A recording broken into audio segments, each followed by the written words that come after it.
ఆయన వచ్చిన ఉద్దేశం ఏంటో ఈ రాత్రి కాలం వేళ స్పష్టంగా కొన్ని విషయాలు నేను మీతో చెప్పాలి అని ఆశపడతా ఉన్నా.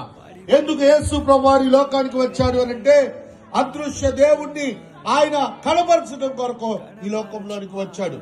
ఇన్విజిబుల్ గాడ్, కనబడని దేవుణ్ణి, ఆత్మరూపిగా ఉన్న దేవుణ్ణి మానవుడు ఎప్పుడు దేవుణ్ణి చూడలేదు.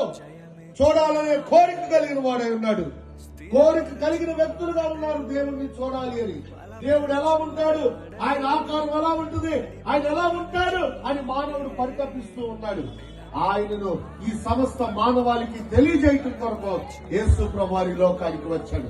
ఆయన ఉద్దేశం, దేవుడు యేసు ప్రభువారు లోకంలోకి రావడానికి గల ప్రాముఖ్యం ఏంటి అని అంటే, టు రివీల్ ద గాడ్, దేవుణ్ణి ప్రత్యక్షపరచడం కొరకు యేసు ప్రభువారు లోకానికి వచ్చాడు.